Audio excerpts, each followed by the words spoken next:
Le chercheur, en droit aussi, c'est avant tout un scientifique.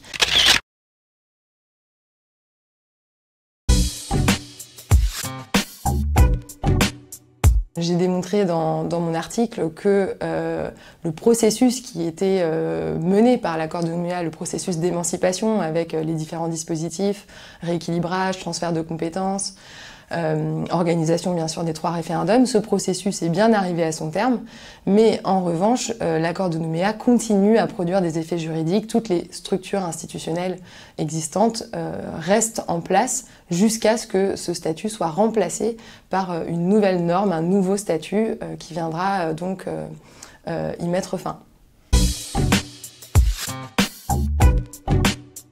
La citoyenneté calédonienne, elle a été conçue comme un outil pour mettre en œuvre le destin commun, donc pour créer un peuple calédonien qui transcenderait les différentes communautés de la Nouvelle-Calédonie.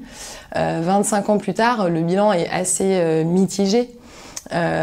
Puisque on constate que les clivages communautaires sont encore très forts et que finalement ce peuple calédonien qui était appelé de ses vœux par l'accord de Nouméa n'existe certainement pas encore. Et donc ça c'est parce que en réalité si le droit peut aider à modeler la réalité, il n'a pas un pouvoir magique, il ne peut pas faire survenir quelque chose qui n'existait pas préalablement.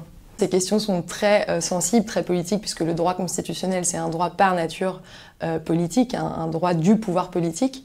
Et c'est vrai que c'est très important et je tiens beaucoup à la posture de scientifique sur ces questions. C'est-à-dire que moi, j'étudie ces questions-là avec un regard le plus objectif possible, le plus neutre possible, pour pouvoir faire progresser la société civile, lui apporter des éléments de réponse et que cette société civile puisse se faire elle-même sa propre opinion et se saisir de ces outils.